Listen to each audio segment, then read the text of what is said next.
Right నింగిలోకి దూసుకెళ్లింది Vikram rocket present ఆ live చూద్దాం. Vehicle faces its largest aerodynamic loads as it flies through this zone at Mach 1.5 at an altitude of nearly 9 kilometers. विक्रम-1 ने सफलतापूर्वक Mac क्षेत्र पार कर लिया है और दल काफी उत्साहित है इस समय और विक्रम-1 प्रथम चरण के आगे बढ़ रहा है और हमें श्रीहरिकोटा व पोर्ट ब्लेयर पृथ्वी स्टेशन से मजबूत दूर संकेत मिल रहे हैं, जो बहुत ही अच्छी खबर है. That's right. We are at a downrange distance of 22 kilometers with an altitude of 34 kilometers. And on your screens right now are excellent onboard camera views from the vehicle. And we can also see quite nominal chamber pressure values on the MCC screen.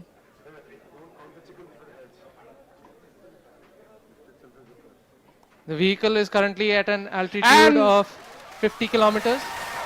और यहाँ पे प्रथम चरण का प्रतिकरण हो चुका है और द्वितीय चरण का प्रज्वलन भी प्रारंभ हो चुका है. This is quite a major achievement for the nation, with the vehicle successfully separating stage 1 and the ignition of stage 2 as well.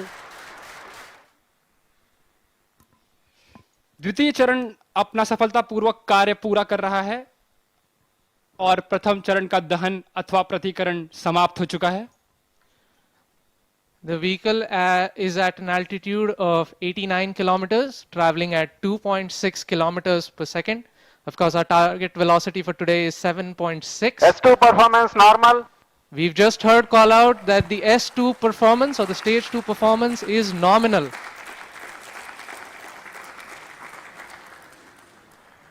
ये एक ऐतिहासिक क्षण है पूरे भारत और निजी अंतरिक्ष यात्रा का.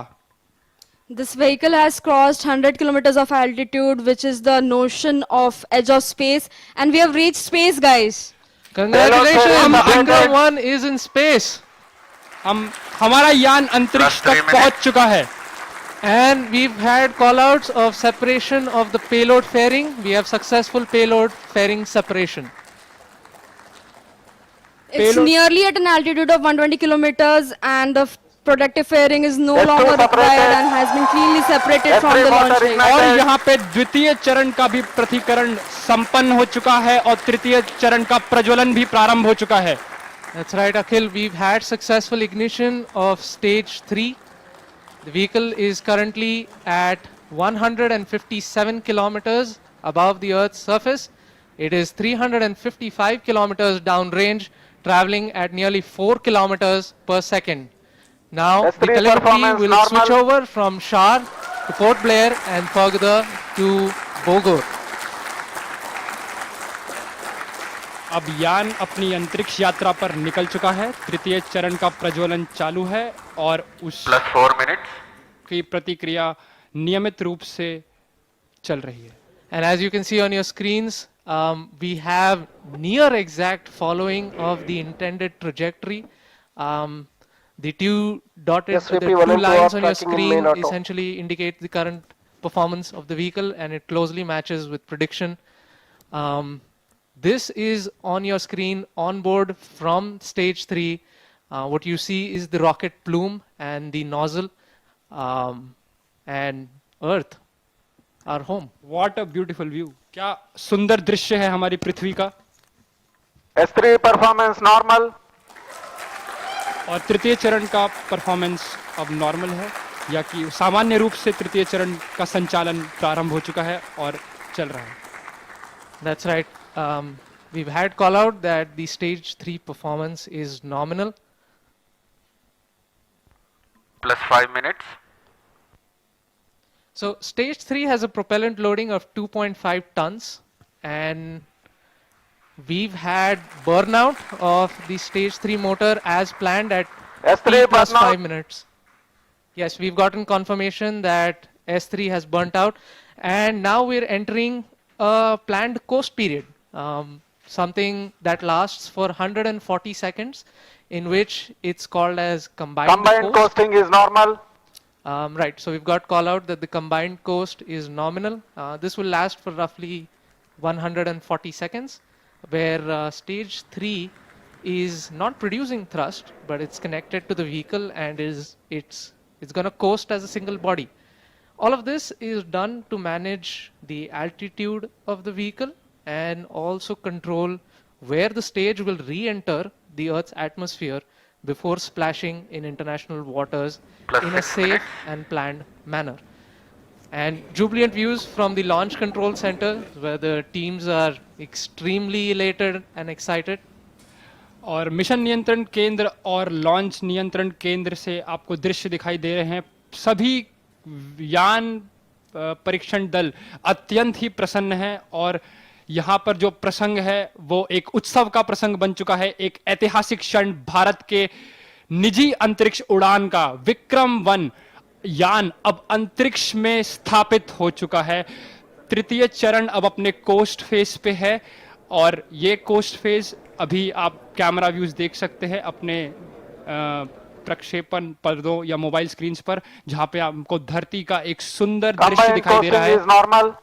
As we can see on our screens right now, it's really amazing to see that Vikram-1 as of now is going along its intended trajectory exactly as expected.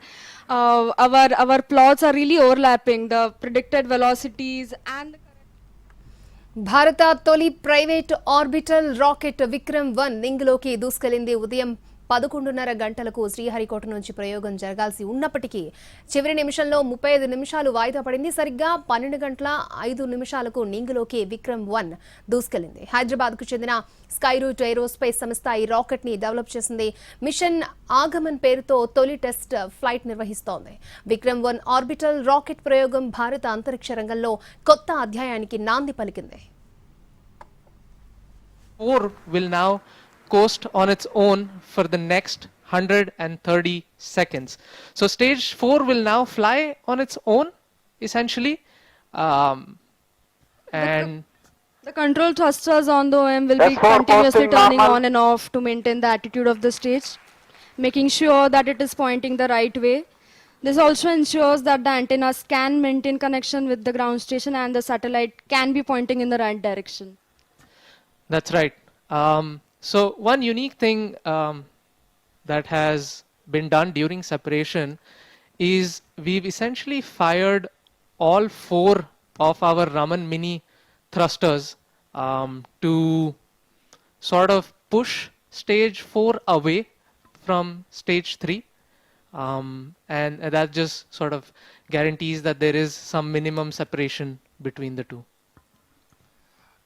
अब आने वाला जो चरण है वो द्रव्य प्रणोदन पर आधारित होगा, जिसको हम कक्षा स्थापन या समायोजन खंड ऑर्बिट एडजस्टमेंट मॉड्यूल के नाम से भी जानते हैं, जिसमें द्रव्य प्रणोदन की अवस्थाओं से संचालन होगा जो मोनोमिथाइल हाइड्रोजीन और डाइनाइट्रोजन टाइट्राऑक्साइड पर आधारित है। उसके साथ यान के घूर्णी नियंत्रण के लिए, जिसे कंट्रोल थ्रस्टर्स कहते हैं हम लोग, उन रामन मिनी 50 न्यूटन, वो भी मोनोमिथाइल हाइड्रोजीन और डाइनाइट्रोजन टेट्रा ऑक्साइड पर ही आधारित है।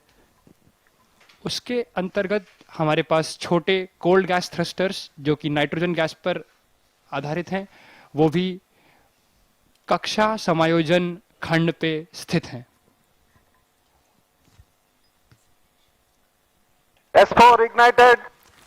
And we've heard call out that S4 or stage 4 has ignited successfully.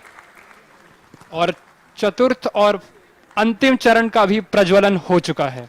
The liquid engine has come alive over 400 kilometers above the earth, beginning a burn that will last for more than 6 minutes. During this phase, the vehicle will steadily accelerate from about 6.68 kilometers per second to nearly 7.64 kilometers per second, delivering the precise velocity needed to achieve its planned 450 by 450 kilometers circular low Earth orbit at a 60-degree inclination.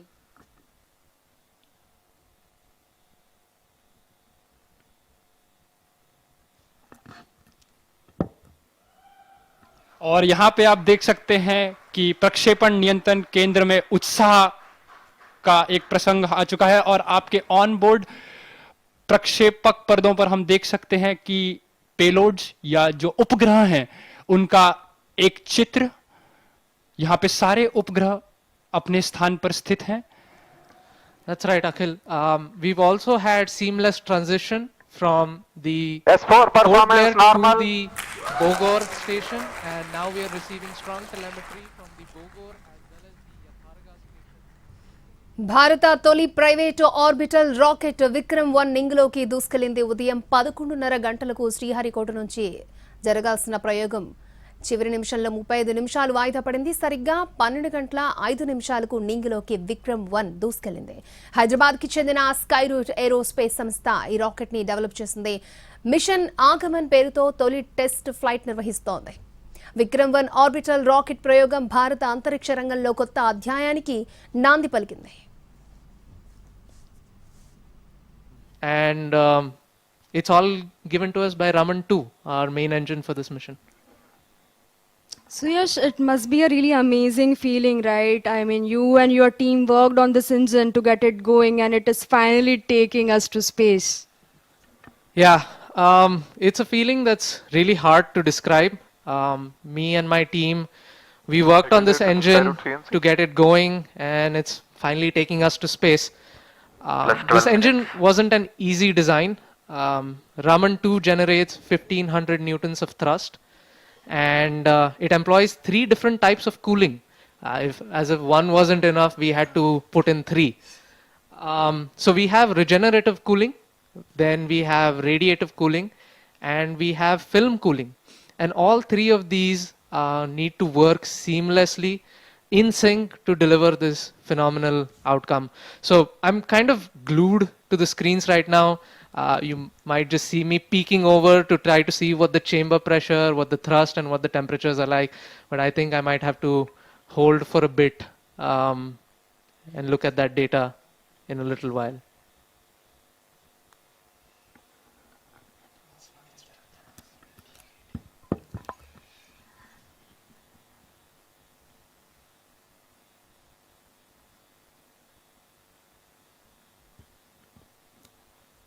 So while I was talking about Raman-2 and how difficult it was to essentially design an engine this small, like I said, it's a relatively small engine, and the cooling design on this was exceptionally difficult to manage because the engine has to generate a lot of heat during combustion, and the temperatures can reach up to 2700 degrees. That's pretty hot for any metal or any material to sustain. In fact, many metals would just vaporize into thin air at those temperatures. So to make all of this work, we employ something known as regenerative cooling. S4 performance normal. Yeah, and we've gotten call out that the S4 performance is nominal. And so I was mentioning about the regenerative cooling, and the best way to understand this type of cooling is to imagine 14 minutes. multiple tubes joined side by side and then arranged into a circular fashion to form the thrust chamber. And these tubes, they need to be very, very thin to exchange heat effectively, which means that manufacturing is usually a challenge. And even after the temperatures would still be too high for normal metals to handle. And for this exact purpose, we employ something known as film cooling. And even though it sounds like a fancy name, it's just involves injecting fine jets of fuel along the walls of the chamber to effectively add a barrier of colder gas between the combustion chamber and the metal walls. And essentially, one question I get asked very often is, if it's like that, then why is it called regenerative cooling, right? The whole thought process is the tiny tubes that we just talked about. Those S4 tubes performance normal. um, Plus 15 minutes. और यहाँ पर हमको mission नियंत्रण केंद्र